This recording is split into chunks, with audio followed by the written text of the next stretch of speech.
reka nkunganire mugeze kure maze mbabwire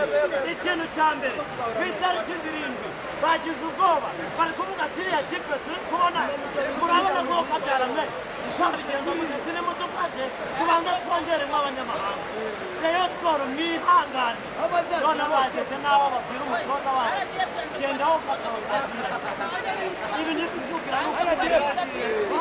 baje kubatiza bisi babonye ko nta kintu nandi modoka bazaza rabe wotikona cyane bakupfuye baragerageje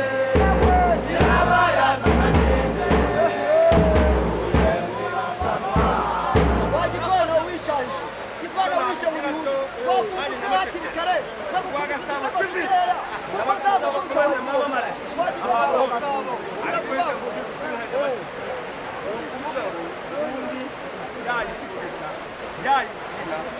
umwana uri bupfe niwe wamuhaca rwose bomba homoka arapfa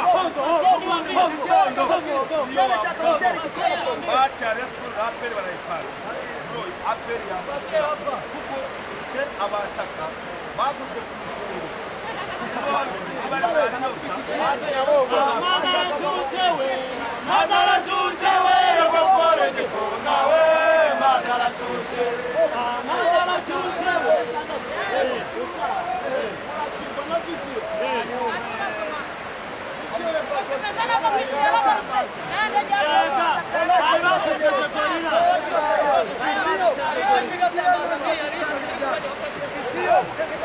ntabwo ubutumwa mu giswahili barambujije gutangariza igikona mu kinyarwanda. Reka mbabwire muri ubu buryo, sasa ile timu ya wajeshi ilikuwa na mafuta kwa mikono yao,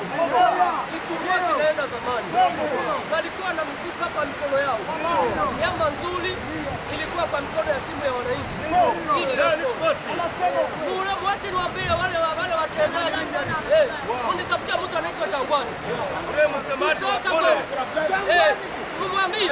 mwaka huyu kutoka kwa mchezo kwenda kwa mchezo international, kumwambie alitafuta ni mbebe mgongoni,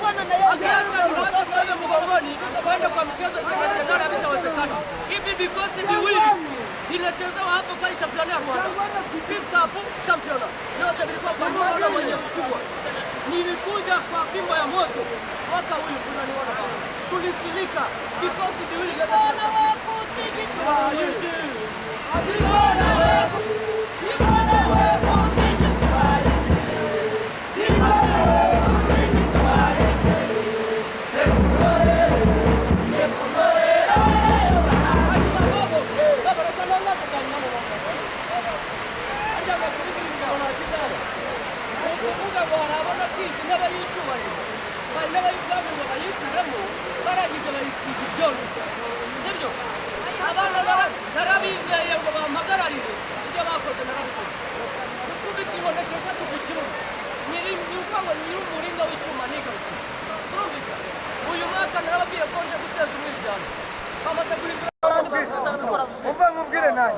hari akaririmbo kavuga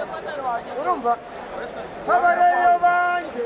habareyo banjye nategwa mu rugamba we iyo babonye we banezerwa habareyo banjye niko karirimbo mbatuye kuko umva inshallah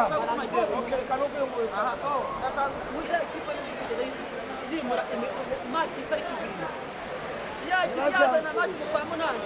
yazana maji kwa gatandatu tuzaikuri itagata